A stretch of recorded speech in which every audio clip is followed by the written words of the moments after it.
For the mic. Good morning, Your Honor. Good morning, Father. May I ask what brings you here today? A Catholic priest walks into Judge Caprio's courtroom unexpectedly. No case, no appointment. Just quietly steps up to the podium holding an envelope. Judge Caprio looks up, puzzled. Father, can I help you? Do you have a case today? The priest smiles. No, Your Honor. I'm not here because I'm in trouble. I came because of what you do every day. He opens the envelope and takes out a check for $1,000. What follows isn't about money. It's about kindness, gratitude, and faith. It's the story of why one priest drove hundreds of miles just to tell a judge, "You remind me of God. Stay until the end." Because this may be one of the most heartfelt moments ever seen in Judge Caprio's courtroom. Subscribe and share where you're watching from. This is one story you'll want to remember. Tuesday, 11:20 a.m. Court is in session. Routine traffic cases continue when the bailiff quietly approaches Judge Caprio and whispers something. Judge Caprio looks toward the back of the courtroom. A man in a clerical collar, black shirt, white tab, and a simple cross stands waiting patiently. Your Honor, this is Father Mark Maston from Franklin, Wisconsin. He doesn't have a case but has requested a few moments of your time. Judge Caprio nods graciously. Of course, Father Maston. Please step forward. The priest approaches the podium with quiet humility. He appears to be around 60. His kind eyes and calm presence reflecting years spent listening to others' struggles. Father, welcome to Providence, Judge Caprio says warmly. This is unexpected, but certainly not unwelcome. What brings you to my courtroom today? Father Maston smiles modestly, his tone slightly nervous. Your Honor, I hope I'm not intruding. I know how busy you are, but I traveled from Wisconsin specifically to meet you. The courtroom grows silent. The visitors lean forward in curiosity. This is far from a routine moment. From Wisconsin? Judge Caprio asks, genuinely surprised. That's quite a distance, Father. May I ask what inspired such a trip? Your Honor, the priest replies softly. I've been watching your cases online for the past 2 years, each one. Every gesture of understanding, every moment when you choose compassion instead of punishment. And I felt called, truly called, to come here and thank you. Judge Caprio's expression softens. Father, that's very kind of you. But you didn't have to come all this way. Yes, I did, Father Maston answers firmly but gently. Because what you do here, Your Honor, goes beyond the law. It's a form of ministry. Acts of mercy that the world needs to witness. He reaches into his jacket and takes out an envelope. Your Honor, I know your court often helps those who can't afford their fines, and that you show leniency to people facing hardships. I want to support that mission. He places the envelope on the podium. This is $1,000 for your court's fund to help those in need of mercy. The courtroom fills with quiet applause as Judge Caprio slowly rises, something he seldom does. His eyes glimmer with emotion. Father, I don't know what to say, Caprio begins softly. Then allow me to speak first, Your Honor. May I? The priest asks gently. Judge Caprio nods, momentarily unable to find his voice. Please, Father, the floor is yours, he replies.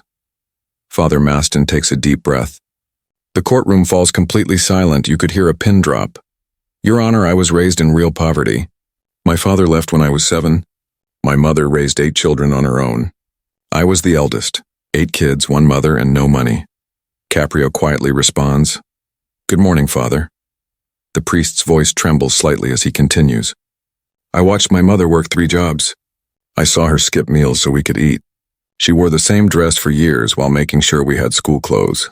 Every night she prayed, asking God for the strength to make it through one more day.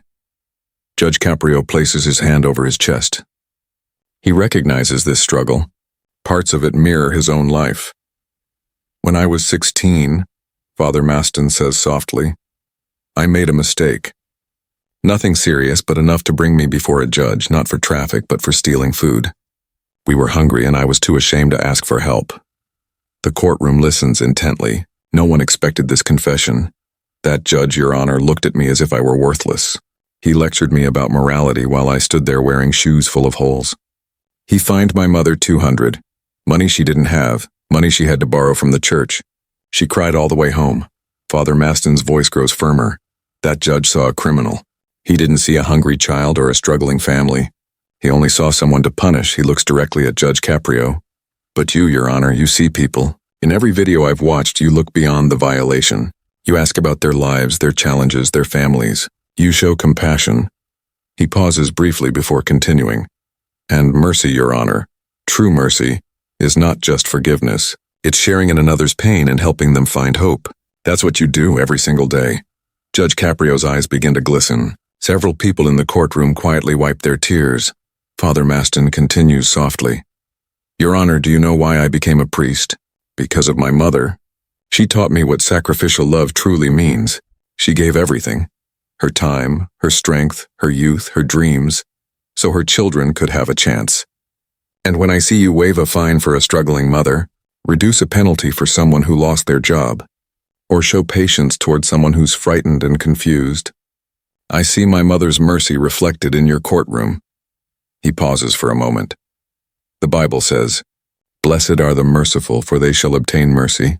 Your Honor, you truly live by that verse. This courtroom feels sacred because compassion is practiced here. Subscribe to Judge Stories. If you believe justice should always include mercy. Between 6:30 and 9:30, we witness something profound, raw vulnerability and shared humanity. Judge Caprio stands silent for several seconds, gathering his emotions. When he finally speaks, his voice carries deep sincerity.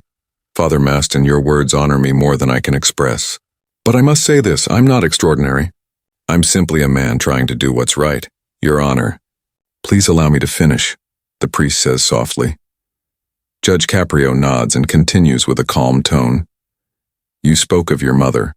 8 children, 3 jobs, endless sacrifice. Father, I understand that because my mother lived the same life. She came to this country with nothing, worked in factories, cleaned homes, and made sure her children had chances she never did. His voice wavers slightly as he looks around the courtroom. Everything I am, everything I stand for here comes from her. She taught me that every person has a story, that we all fight unseen battles, and that every human being deserves dignity. Judge Caprio gently wipes his eyes.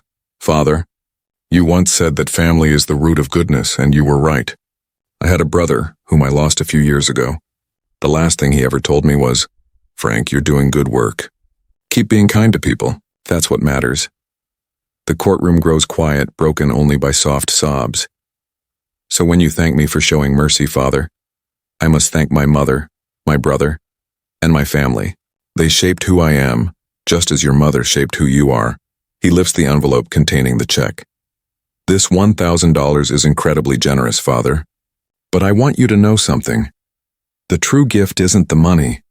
The real gift is your journey here from Wisconsin, reminding me why this work is meaningful. Because some days it's difficult. Some days I see so much hardship and pain that I question whether what I do makes any difference. And then someone like you walks in and reminds me it does. That showing mercy truly matters. That reminder is worth more than any sum of money. Father Maston's eyes fill with tears. Your Honor, he says softly, may I say one more thing? Of course. The work you do here, lifting fines for those in need, giving second chances, and treating every person with dignity regardless of their situation, that's not only mercy. That's the kingdom of God revealing itself within our imperfect world. He gestures toward the courtroom. Every person who walks through these doors bears the image of God. Whether rich or poor, guilty or innocent, thankful or resentful, they are all God's children. And you treat them as such. That's sacred work, Your Honor. Judge Caprio steps down from the bench, an uncommon gesture, and walks over to shake Father Maston's hand. The two men embrace, different backgrounds, different journeys, yet bound by shared values, mercy, family, and compassion, human dignity. The courtroom rises to its feet in applause, not the usual polite kind, but heartfelt and deeply emotional. It lasts nearly a full minute. When Father Maston exits, the atmosphere in the courtroom shifts entirely. The people waiting for their cases have just witnessed something far greater than traffic violations. An elderly woman approaches the bench. Your Honor, she says, I've worked as a social worker in this court for 40 years, helping people navigate the system. I've never seen anything like what just happened. That priest was right, this truly is sacred space. A young man with a suspended license stands up next. Your Honor, I came here angry about my ticket, he admits. But after hearing that priest and listening to you, I just want to say thank you for treating people like human beings. Judge Caprio's next case involves a single mother who can't afford her parking fine. He dismisses it entirely. "Ma'am," he tells her, "Father Maston's donation today will help cover cases like yours. You're not alone. Go take care of your children." The woman tears up, expresses her gratitude several times, and leaves with her worries eased. A video of Father Maston's visit is later shared online. Within hours it goes viral. Comments pour in from across the world. "I'm not religious, but this made me believe in kindness again." Judge Caprio and Father Maston show what humanity should be. I'm crying at my desk. This is exactly what the world needs.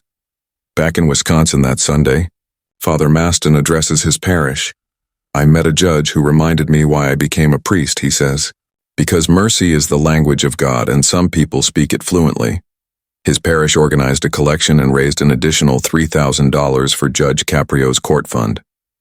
A month later, Judge Caprio received a letter from Wisconsin. It was from Father Maston's 92-year-old mother, still alive, still strong. She wrote, "Dear Judge Caprio, my son told me about meeting you. He said you reminded him of me, and that's the highest compliment he could give. Thank you for your kindness and mercy. The world is a better place because of people like you. God bless you and your family. Margaret Maston." Judge Caprio framed that letter and hung it in his chambers. On the toughest days when the workload feels overwhelming and the emotional weight is heavy, he reads it. A reminder of why he chose this. Path subscribe to Judge Stories for moments where mercy meets mercy and where two strangers become brothers in compassion. Father Mark Maston traveled 1,000 miles to thank a judge, but not out of obligation, but out of conviction. Witnessing mercy from afar wasn't enough. He needed to honor it in person. Judge Frank Caprio received a $1,000 donation, but what he truly gained was affirmation, proof that his mission matters. That compassion over punishment isn't weakness, that seeing humanity in others isn't naive, that mercy remains the highest form of justice. This is what happens when a priest meets a judge and realizes they share the same purpose. One serving in a church, the other in a courtroom. Both ask, how do we treat people with dignity? How do we share their burdens? How do we reflect God's mercy in a harsh world? The answer is simple, by seeing people, not just their mistakes, and by asking about their stories. You're reminded that everyone carries struggles you may never notice. Choosing mercy, when you can, doesn't show weakness, it shows courage. Mercy looks at someone who made a mistake and asks, what do they truly need? What will bring change? How can justice heal rather than simply punish? Father Maston and Judge Caprio embody that belief. Their actions have inspired countless others to lead with compassion and understanding. Share your thoughts below. Have you ever received mercy when you expected judgment? Tell your story, and let's honor people like Father Maston and Judge Caprio who remind us what real justice means.